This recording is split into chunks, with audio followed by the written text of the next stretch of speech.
मित्रों नमस्कार। मैं पंडित मार्कंडेय दुबे अपने YouTube चैनल एस्ट्रो टिप के माध्यम से आप सबों के समक्ष पितृपक्ष में तर्पण के ऊपर एक एपिसोड लेकर उपस्थित हुआ हूँ। पितृपक्ष में तर्पण की सरल विधि क्या है, इससे क्या लाभ होता है, तर्पण किसे करनी चाहिए, तर्पण किस समय करनी चाहिए, तर्पण की सामग्री क्या है, सबसे पहले किसका तर्पण करना चाहिए, क्या तर्पण पितृपक्ष में जब हम करते हैं तो उस तर्पण के बाद घर में पूजा करनी चाहिए या नहीं, इन सारी चीज़ों के ऊपर जानकारी देने से पूर्व आप सबों से एक छोटा सा निवेदन है कि यदि अब तक आपने हमारे चैनल एस्ट्रो टिप को सब्सक्राइब नहीं किया है अथवा आप पहली बार हमारे चैनल को देख रहे हैं तो सब्सक्राइब जरूर करें, नोटिफिकेशन बेल दबाएं ताकि हमारे सभी नवीनतम अपडेट्स आपके पास आसानी से पहुंच सकें। वीडियो लाइक करें और वीडियो शेयर करें। मित्रों, सबसे पहले हम बात करते हैं कि तर्पण से क्या लाभ है।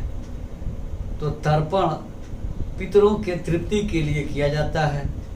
जब तृप्त होते हैं पितर तो प्रसन्न होते हैं और प्रसन्न होकर अपने कुल में धन और वंश की वृद्धि करते हैं। तर्पण के अन्न और जल से उनकी आत्मा की भूख और प्यास मिटती है और भूख प्यास से निवृत्त होकर पितर लोग अपने वंशज को आशीर्वाद देते हैं, जिससे उनकी वृद्धि होती है।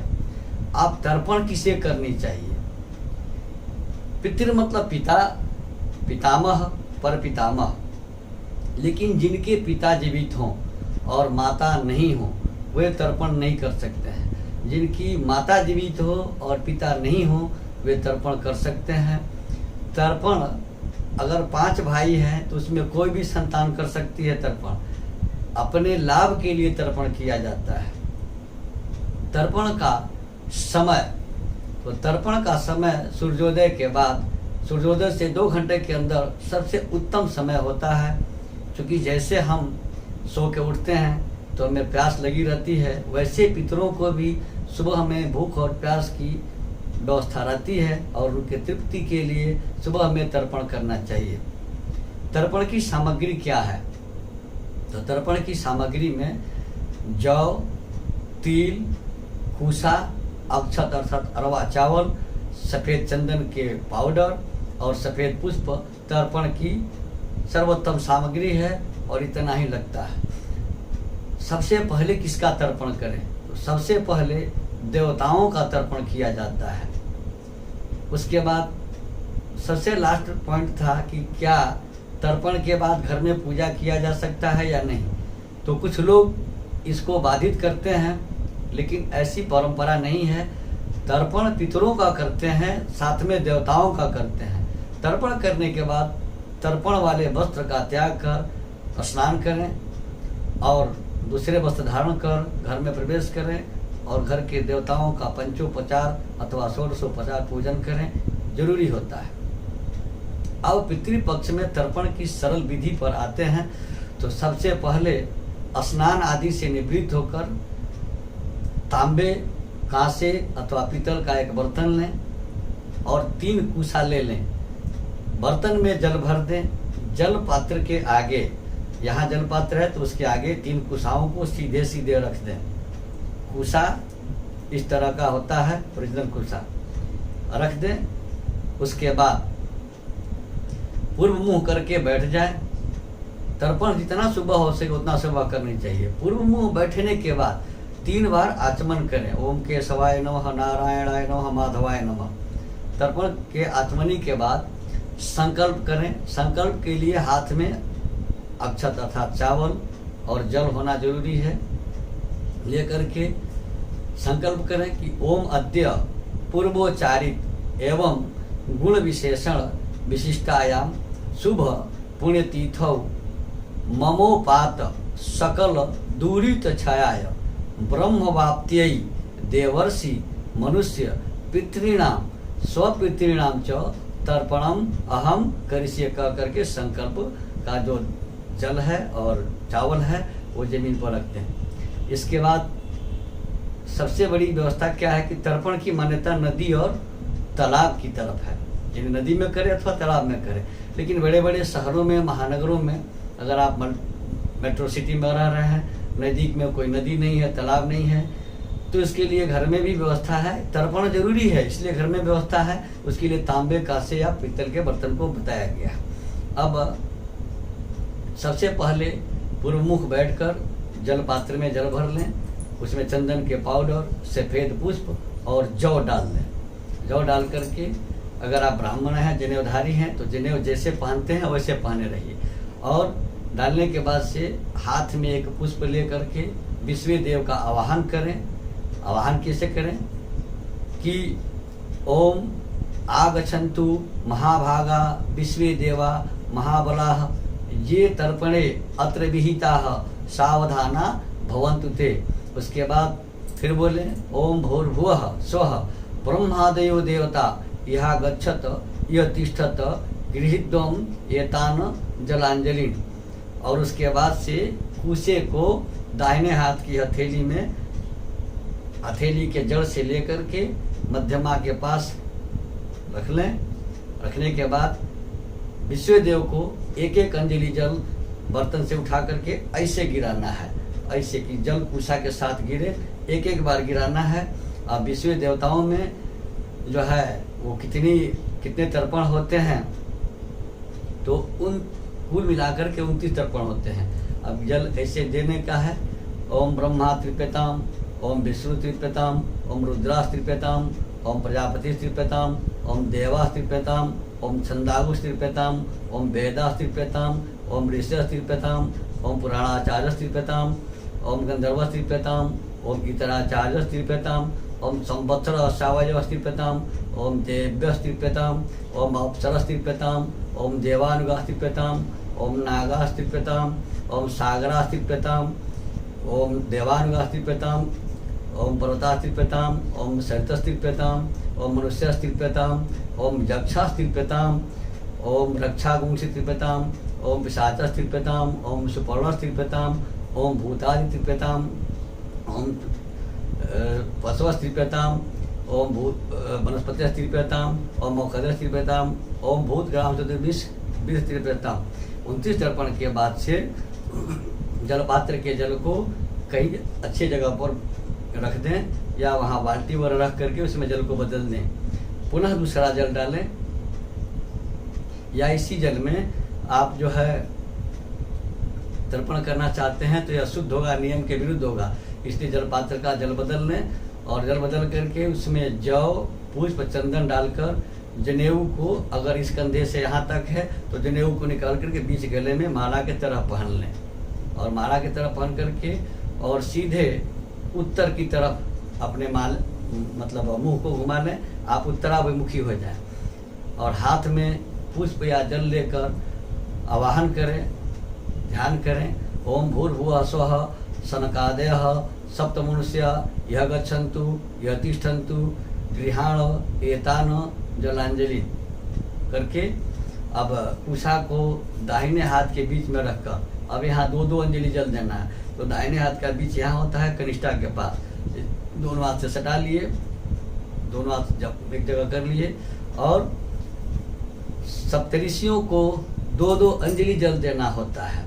सर्वप्रथम ओम सनकस त्रिप्यताम, सनकस त्रिप्यताम, ओम सनंदस त्रिप्यताम, सनंदस त्रिप्यताम, ओम सनातन त्रिप्यताम, सनातन, ओम कपिलस त्रिप्यताम, ओम कपिलस त्रिप्यताम, ओम आसुरिस त्रिप्यताम, ओम आसुरिस त्रिप्यताम, ओम बौरुस त्रिप्यताम, ओम बौरुस त्रिप्यताम, ओम पंचीस त्रिप्यताम, ओम पंचीस त्रिप्यताम। अब सप्तऋषि का तर्पण करने के बाद से जल बदल दें। जल बदलने के बाद जल पात्र में पुनः जल भरें और उस जल में तिल डाल लें। और जनेऊ को अगर दाहिने कंधे पे है तो सीधे उड़ा के बाएं कंधे पे कर लें और इस कंधे से इधर की तरफ जनेऊ हो जाएगा, यानी आप अपसभ्य हो गए और आपको दक्षिणमुखी हो जाना है। दक्षिणमुखी होकर के बाएं घुटने को मोड़कर जमीन पर सटा लेना है। सटाने के बाद ये कुशा है, इस कुशा को बीच से मोड़ देंगे, यानी जड़ और जो उसका ऊपरी सिरा है वो दाहिने हाथ के अंगूठे में आ जाएगा और इधर वाला सिरा बाएं हाथ के अंगूठे में आ जाएगा। अब जल गिराने की विधि क्या है कि बीच से ऐसे जल उठाएंगे और दाहिने हाथ के अंगूठे की तरफ 3-3 बार जल देना है। यह अवस्था अपसभ्य यानी अशुद्ध अवस्था होती है। दक्षिण मुखी हो जाना है, घुटने को मोड़ के जमीन से सटा करके उषा दाहिने हाथ के अंगूठे की तरफ जड़ और उसका सिर कर लेना है और बाएं हाथ में इसको पकड़ लेना है। और यह काम तब करना है जब तर्पण शुरू करना है। इसके पहले हाथ में तिल और जौ लेकर सप्तदिव्य पितरों का आवाहन करना है। ओम भूर्भुवः स्वः कव्य वारणादयः सप्तदिव्य पितरः यह गच्छन्तु यह तिष्ठन्तु गृहाण एतान जलांजलि। इसके बाद से कुश को जैसे मोड़े हैं इसी तरह से मोड़ करके सीधा कुशा है, इसको मोड़ के जड़ इधर ले लगा दिए और जड़ और सिर को एक जगह कर लिए, दाहिने अंगूठे में इसको पकड़ लिए और बाएं अंगूठे में इसको पकड़ लिए। जड़ ऐसे उठाना है और इस अंगूठे के सहारे गिराना है 3-3 बार।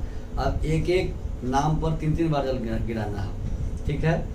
तो ओम कव्यमानस्त्रिप्यताम ओम कव्यमानस्त्रिप्यताम ओम कव्यमानस्त्रिप्यताम।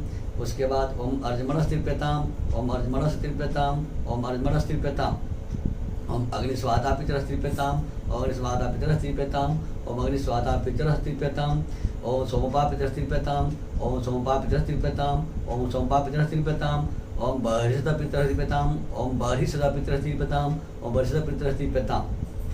इसके बाद से उसी जल में उसी अवस्था में बायां घुटना मुड़ा रहेगा, जमीन पर रहेगा, दक्षिण मुखी रहेंगे। अब 14 जमों का आवाहन करना है और उन्हें 3-3 अंजलि तिल मिश्रित जल देना है। उसी जल से देना है जिसमें आपने सप्तदिव्य पितरों का किया है। अब क्या करना है, जल उठाएंगे। ओम जमाय नमः ओम जमाय नमः ओम जमाय नमः ओम धर्मराजाय नमः ओम धर्मराजाय नमः ओम धर्मराजाय नमः ओम मृत्यवे नमः ओम मृत्यवे नमः ओम मृत्यवे नमः ओम अंतकाय नमः ओम अंतकाय नमः ओम अंतकाय नमः ओम वैवस्वताय नमः ओम वैवस्वताय नमः ओम वैवस्वताय नमः ओम कालाय नमः ओम कालाय नमः ओम कालाय नमः ओम सर्वभूतक्षयाय नमः ओम सर्वभूतक्षयाय नमः ओम सर्वभूतक्षयाय नमः ओम औदुम्बराय नमः ओम औदुम्बराय नमः ओम औदुम्बराय नमः ओम दशनाय नमः ओम दशनाय नमः ओम दशनाय नमः ओम नीलाय नमः ओम नीलाय नमः ओम नीलाय नमः ओम परमेष्ठिने नमः ओम परमेष्ठिने नमः ओम परमेष्ठिने नमः ओम वृकोदराय नमः ओम वृकोदराय नमः ओम वृकोदराय नमः ओम चित्राय नमः ओम चित्राय नमः ओम चित्राय नमः ओम चित्रगुप्ताय नमः ओम चित्रगुप्ताय नमः ओम चित्रगुप्ताय नमः। अब जब 14 जमों के तर्पण के बाद अपने पितरों का तर्पण करना है। सर्वप्रथम पिता का तर्पण, फिर पितामह का, इसके बाद पर पितामह का। अवस्था वही रहेगी, दक्षिणामुखी आप रहेंगे, बायां घुटना मुड़ा रहेगा, जमीन से सटा रहेगा, कुछ ऐसी प्रकार से पकड़े रहेंगे। ऐसे ही अवस्था में उठा करके 3-3 अंजलि जल देना है। अब क्या करेंगे, ओमद्य अमुक गोत्र है, यानी गोत्र का नाम, अमुक प्रौरह अस्मत् पिता, उनका नाम रखेंगे। शर्मा वर्मा गुप्तदास ब्राह्मण है, भूमिहार है शर्मा, बाकी वर्मा वैश्य वर्ग गुप्ता और शूद्र वर्ग के लोग दास का संकल्प करेंगे। शर्मा वर्मा गुप्तदास वसु स्वरूप तृप्यताम इदम जलम तस्मै स्वधा तस्मै स्वधा तस्मै स्वधा। पुरुष के लिए तस्मै और स्त्री के लिए तस्य ही होता है।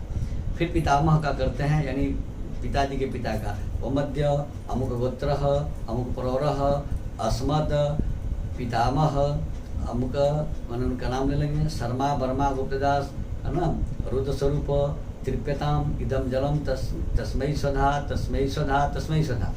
फिर पितामह के पिता यानी पर पितामह यानी दादा या परदादा की तर्पण की व्यवस्था में जाएंगे। तो ओमद्य अमुक गोत्र अमुक प्रौरह अस्मत् पर पितामह अमुक, यानी उनका नाम लगे। शर्मा वर्मा गुप्ता दास जो भी हो, आदित्य स्वरूप तृप्यताम इदम जलम तस्मै स्वधा तस्मै स्वधा तस्मै स्वधा। अब इसके बाद मातृपक्ष में आते हैं तो सबसे पहले माता का तर्पण किया जाता है। जिनकी माता जीवित हो वह माता का नाम नहीं लेंगे, दादी परदादी का तर्पण करेंगे। और जिनकी माता नहीं है तो माता से शुरू करेंगे। क्या करेंगे? ओमद्य अमुक गोत्राह, गोत्र का नाम रखेंगे। उसके बाद से अमुक प्रवराह, प्रवर का नाम रखेंगे। आसमन माता अमुक नामनी, यानी माँ के नाम को अमुकी नामनी यानी माँ का नाम रख लेना है। गायत्री स्वरूपा त्रिपताम इदम जलम तस्यै स्वधा तस्यै स्वधा तस्यै स्वधा। इसके बाद पितामही यानी दादी को करेंगे तर्पण। ओमद्य अमुक गोत्राह अमुक प्रवराह अस्मन पितामही अमुकी नामनी यानी उनका नाम ले लेना है।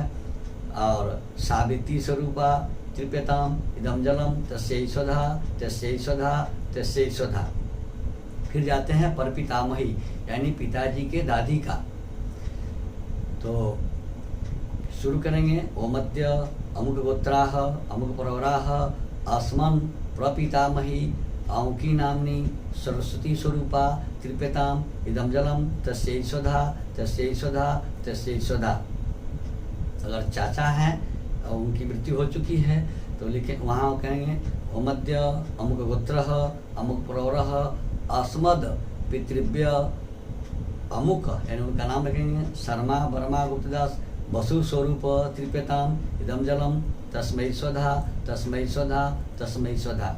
अगर भाई की मृत्यु हो चुकी है उन्हें तर्पण करना है तो उसके बोलेंगे ओमद्य अमुक गोत्रः अमुक प्रवरः अस्मद अनुज अग्रज, दो होते हैं, अग्रज माने बड़े भाई, अनुज माने छोटे भाई।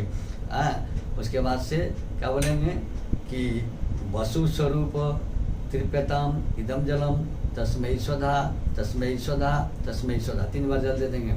चचेरा भाई अगर कोई है जिनकी मृत्यु हो चुकी है, जीवित नहीं है, उन्हें तर्पण करना है तो बोलेंगे ओमद्य अमुक गोत्रः अमुक प्रवरः अस्मत् पितृभ्यः पुत्र अमुक नाम वसु स्वरूप त्रिप्यताम इदम जलम तस्मै स्वधा तस्मै स्वधा तस्मै स्वधा। अगर कोई बहन है जिनकी मृत्यु हो गई है उनको तर्पण करना है। ओमद्य अमुक गोत्राह अमुक प्रवराह अस्मद, बड़ी है तो अग्रजा, छोटी है तो अनुजा, अमुक नामनी अमुकी नामनी मैंने इस नाम की। अब उसके बाद से गायत्री स्वरूपा त्रिप्यताम इदम जलम तस्यै स्वधा तस्यै स्वधा तस्यै स्वधा। इसके बाद चलते हैं नाना के यहाँ, यानी 3 कुलों का होता है। अब नाना की तरफ चलते हैं तो ओमद्य अमुक गोत्रः अमुक प्रवरः अस्मद मातामह अमुक शर्मा वर्मा गुप्तदास वसु रुद्र स्वरूप इदम जलम तस्मै स्वधा तस्मै स्वधा तस्मै स्वधा। 3 बार डालते हैं। फिर मामा को करते हैं। ओमद्य अमुक गोत्र, अगर मामा जीवित हैं तो नहीं, मर गए तो ओमद्य अमुक गोत्रः अमुक प्रवरः अस्मद मातुल वसु स्वरूप इदम जलम तस्मै स्वधा तस्मै स्वधा तस्मै स्वधा। फिर नानी को करते हैं। नाना के बाद मामा, मामा के बाद से नानी। नानी का तर्पण करना है तो ओमद्य अमुक गोत्राह अमुक प्रवराह अस्मद मातामही अमुकी नामनी गायत्री स्वरूपा इदम जलम तस्यै स्वधा तस्यै स्वधा तस्यै स्वधा। 3 बार जल दे देते हैं। इसके बाद कुछ लोग होते हैं जो अज्ञात होते हैं, जो मित्र हों या अमित्र हों, पूर्व जन्म में ऐसे जन्म में उनके साथ थे आप और उनकी मृत्यु हो चुकी है तो उनके लिए 3 अंजलि जल बर्तन में गिराना है। अब मंत्र क्या बोलना है? ओम आब्रह्म अस्तंभ पर्यंतम देवर्षि पितृमानवाः तृप्यन्तु पितरः सर्वे मातृ माता महादयः अतीतकूल कोटीनां सप्तद्वीप निवासिनां आब्रह्म भुवनां लोकानि मदमस्तु तिलोदकम तस्मै स्वधा तस्मै स्वधा तस्मै स्वधा। अब जिनकी अकाल मृत्यु हो गई है, जो कटकर जलकर मृत्यु को प्राप्त हुए हैं, उनके लिए 1 अंजलि जल लेकर के बर्तन से बाहर गिराना है। बर्तन के आगे या दाहिने कहीं भी गिरा दे, आगे गिराना है। क्या बोलना है? ओम अग्नि दग्धाश्च ये जीवा ये अप्य दग्धा फुले मम भूमौ दत्तेन तृप्यन्तु तृप्ता यान्तु पराम गतिम। और एक बार अंजलि से जल उठा करके तस्मै स्वधा करके गिरा देना है। इसके बाद आता है वस्त्र निष्पीडन, यानी जो वस्त्र आप पहन करके तर्पण कर रहे हैं, धोती हो या गमछा हो, उसका 1/4 भाग उस तर्पण वाले जल में भिगा देना है। भिगा करके, और उनके लिए तर्पण होता है जो लोग कुल या गोत्र में बिना पुत्र पैदा किए मर गए, उनको पुत्र नहीं हुए थे, तो उनके अपने पहने हुए वस्त्र धोती को भिगा करके और उसको बाएं तरफ जमीन में ऐसे निचोड़ देना होता है। जल को, जल बाएं तरफ निचोड़ देना होता है जमीन पर। उनके लिए क्या मंत्र बोलना है? ओम ये के च अस्मत कुले जाता अपुत्रा गोत्रिणो मृतः ये गृह्यन्तु मया दत्तम वस्त्र निष्पीडनोदकम। कह करके वस्त्र को निचोड़ देना है, बाएं साइड में जल को गिरा देना है। जो धोती या जो गमछा हम पहन कर तर्पण करते हैं उसको निचोड़ देना है। अब उसके बाद से जनेऊ दाहिने कंधा पर है तो उसको उलाट के बाएं कंधे पर पहन लें, सीधा हो जाएं और पूर्व मुख होकर के आचमन करें 3 बार। ओम केशवाय नमः, नारायणाय नमः, माधवाय नमः। पुनः जनेऊ को पूर्वमुख बैठे हुए ही फिर दाहिने कंधे पर ला लें, उल्टा कर दें, और जो कुशा से आपने तर्पण किया है इस कुशे को उत्तर दिशा में फेंकने के लिए एक मंत्र होता है। वो मंत्र है ओम ये खम पिता न च भ्राता न पुत्रो न अन्य गोत्रिणः ते सर्वे तृप्तिम आयान्तु वयोत्रिष्टैः कुशैः सदा, और उत्तर दिशा में कुशा को फेंक दें। पुनः जनेऊ को बाएं कंधे पकड़ लें, सभ्य हो जाएं और 3 बार आचमन करें। केशवाय नमः, नारायणाय नमः, माधवाय नमः, और हाथ में जल पुष्प अक्षत लेकर के तर्पण पात्र में ब्रह्मा आदि को अर्घ दें। एक एक आचमनी जल गिराना है, हाथ पर गिराते जाना है, ऐसे गिराते जाना है। ओम ब्रह्मणे नमः, ओम विष्णवे नमः, ओम रुद्राय नमः, ओम सावित्रे नमः, ओम मित्राय नमः, ओम वरुणाय नमः। इसके बाद खड़ा होकर के तांबे के बर्तन से लोटा वगैरह हो उससे भगवान सूर्य को अर्घ देना है, और खड़ा होकर के बोलना है ओम नमो विवस्वते ब्रह्मण विवस्वते विष्णु तेजसे जगत सवित्रे सूचे नमस्ते कर्मदायिने। सूर्य को अर्घ देने के बाद विसर्जन के लिए हाथ में अक्षत लेकर बोलना है ओम देवा गातो विदो गातो वित्तो गातुमित मनतस्पतिदम इमं देवयज्ञ स्वाहा बाते धा। और अक्षत को छोड़ दें जलपात्र पर और आगे के कुशे पर, जिस पर आपने 3 जगह का आवाहन किया था। इसके बाद अर्पण किया जाता है कि जो जल हमने तर्पण किया है वो किसे समर्पित कर रहे हैं। तो हाथ के दाहिने हाथ के हथेली पर जल ले लेते हैं और बोलते हैं कि कृतेन अनेन यथाशक्ति तर्पणाख्येन कर्मणा पितृस्वरूपिणी जनार्दन वासुदेव प्रियताम। जमीन पर जल गिराने के बाद से ये 3 उंगलियां जो बीच की होती हैं इन्हें भिगा करके 2 नेत्र पर और 1 ललाट पर लगा देना चाहिए। इससे तर्पण का फल तर्पण करने वाले को मिलता है। फिर हाथ जोड़ करके प्रार्थना करते हैं ओम जस्य स्मृत्या च नामोक्त्या तपोयज्ञ क्रिया जसु न्यूनम संपूर्णताम जाति सद्यो बंदे तमचितम कह करके प्रार्थना कर लिए। इसके बाद तर्पण का वस्त्र त्याग देना चाहिए, स्नान करके दूसरे वस्त्र पहन करके घर में जा करके पूजा करनी चाहिए। यह तर्पण की संक्षिप्त विधि है, सरल विधि है। इसे बढ़ाया जा सकता है और कुछ भी इसमें जोड़ा जा सकता है। मैंने जो भी बताया शास्त्रीय प्रमाणों पर बताया। धन्यवाद।